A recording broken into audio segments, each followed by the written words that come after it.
I have dividend expert Marc Lichtenfeld with me today. We're covering everything dividends, from strategies to some stock picks that you can get in on. Let's talk about it. Welcome, everyone. I have Marc Lichtenfeld with me today. Marc is the Chief Income Strategist at the Oxford Club and the best-selling author of Get Rich with Dividends.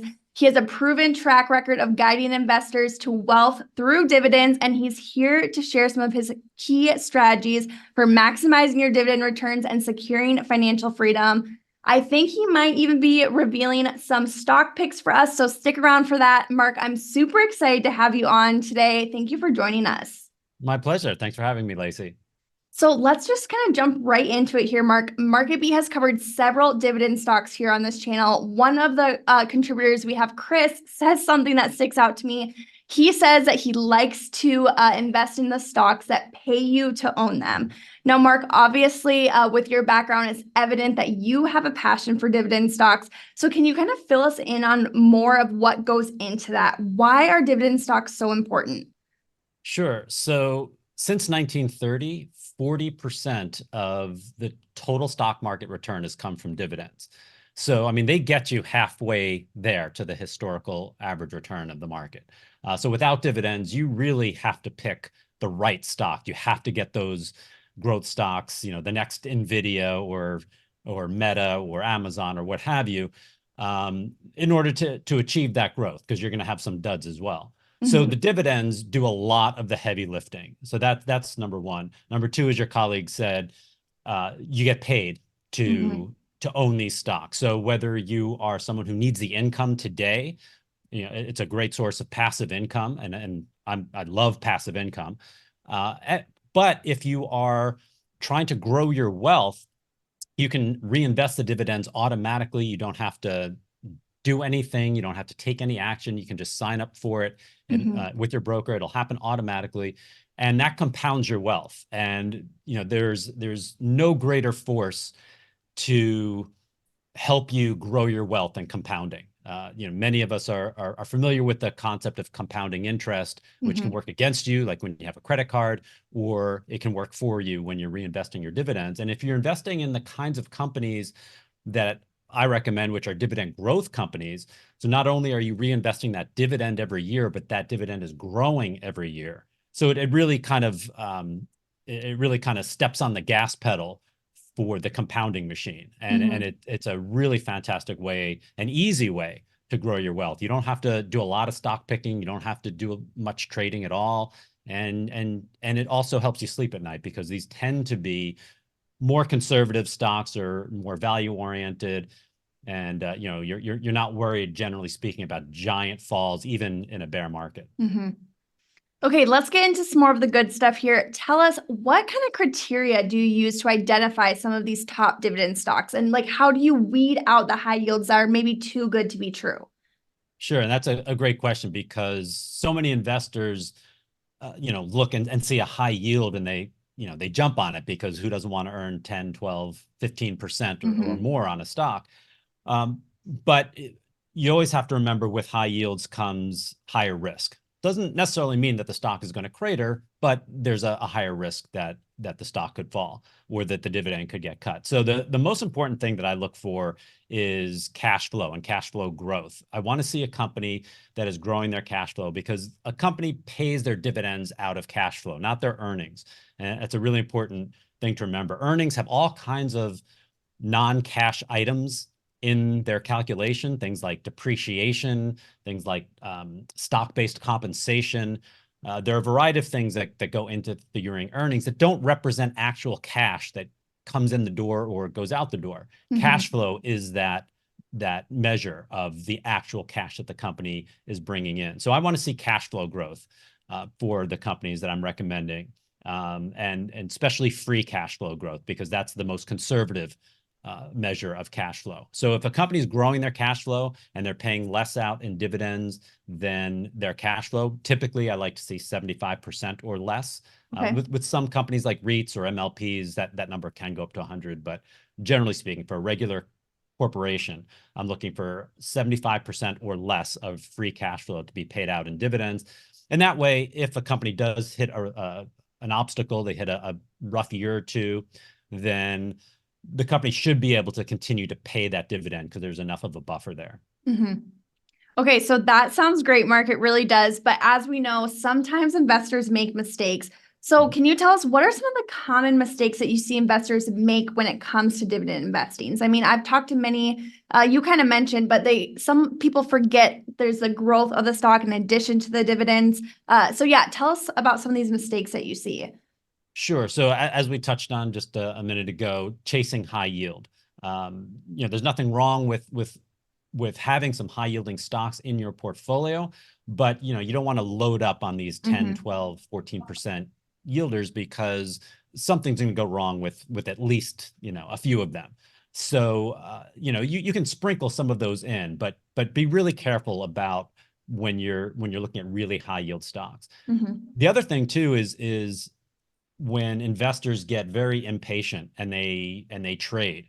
Years ago, an investor, a long-term investor held their stocks for years and years. And today, the average holding time of a stock for the average investor is well below 1 year. That's a difficult way to grow your wealth over the long term. And really, time is the most important aspect of investing and growing your wealth. The longer you hold stocks, typically the better you do. And it's really easy to get scared during a bear market or a correction and dump everything. But typically emotion is an investor's biggest enemy. They get too optimistic at the top and they get too scared at the bottom. And that's completely natural. I mean, it's very, very common. Everybody does it.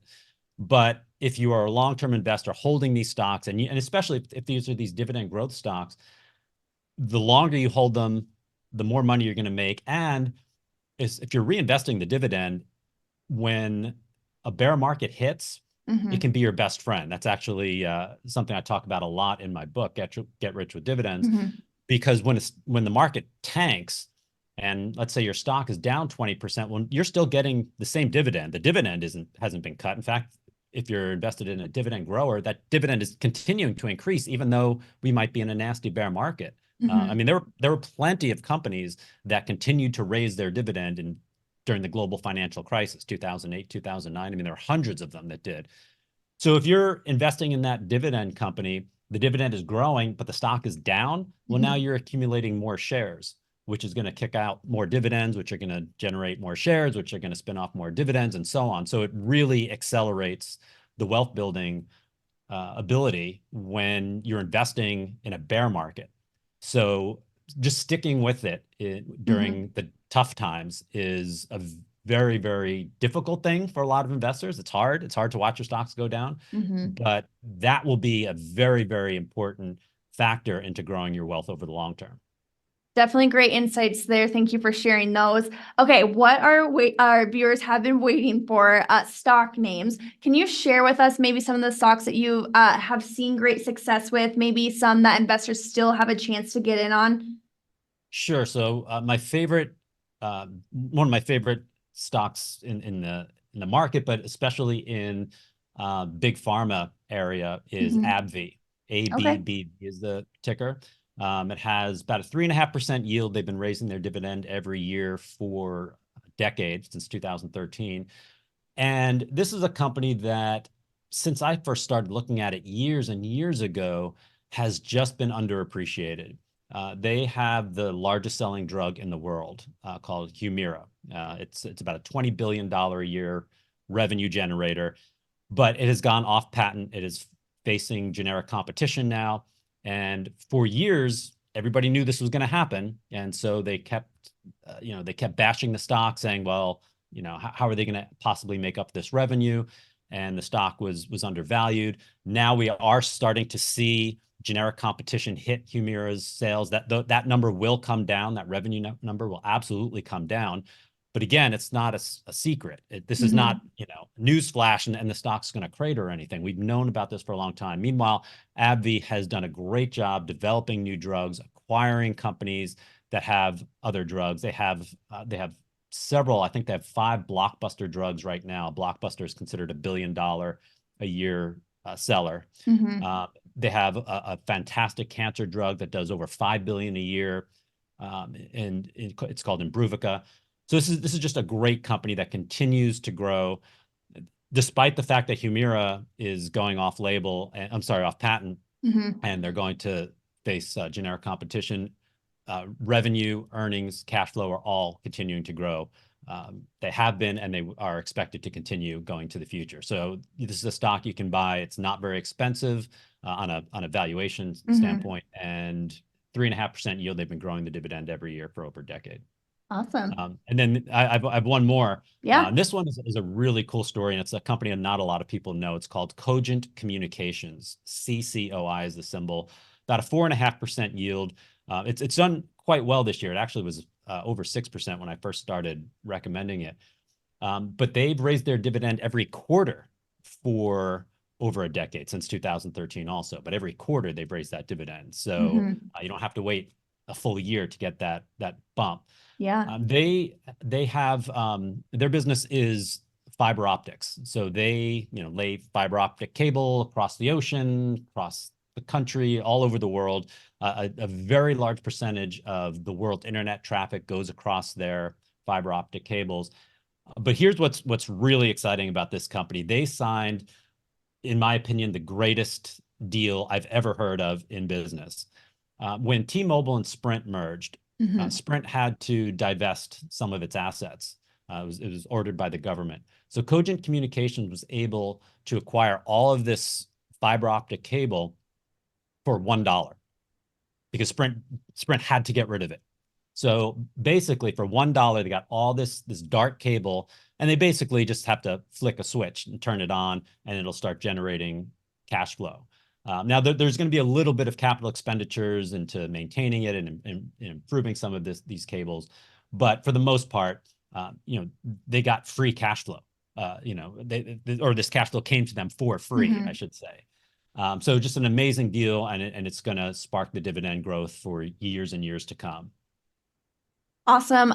To wrap this all up, Marc, are there any other forecasts or observations that investors need to be aware of? Sure. So I think right now is a great time to be invested in bonds. As you're probably well aware, everybody and their mother is calling for rate cuts, but that actually has been tempered a little bit. A year, or I'm sorry, less than a year ago, around the beginning of the year, I had a forecast that rates were not going to drop much at all, or if at all, this year. At the time, the consensus was 175 basis point rate cut for 2024. Now that number is down to 75 basis points. So the reason I think it's a great time to buy bonds is because you're getting a higher yield than you could have gotten for a long time, for years now, because rates are higher. If rates stay the same, if they don't come down much as I expect, then you're still going to be able to keep these great yields. If they do come down, if I'm wrong, and rates do fall, then the yields that you're getting today on these bonds are going to be fantastic, and bond prices go up when interest rates fall. So there's potential for capital gains. So it's kind of in my opinion, a sweet spot for bonds right now, in that you can get these really nice yields and lock them in for short period or intermediate term. I wouldn't do it for very long. And if rates fall, then you have a nice capital gain potential as well. For sure. All great information you've shared with us today, Marc. Tell us, where can investors find you if they're looking for more of your insights? Sure. So you can check out our free e-letter, wealthyretirement.com. And I'll just highlight that on every Wednesday, we rate the safety of the Dividend company. So and we get it from our readers. So if there's a stock that you're interested, go to the Wednesday column, and in the comment section, just let us know what stock you want us to analyze.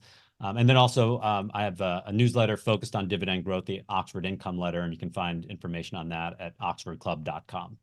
Awesome. I will go ahead and get Marc's information linked in the description down below, so be sure to check that out. Read his book if you haven't. Another big thank you to Marc for sharing his strategies, and thank you for everyone tuning into the discussion today. Until next time, keep investing wisely, and we'll be right back here for more at Market Beat. Thanks, Marc.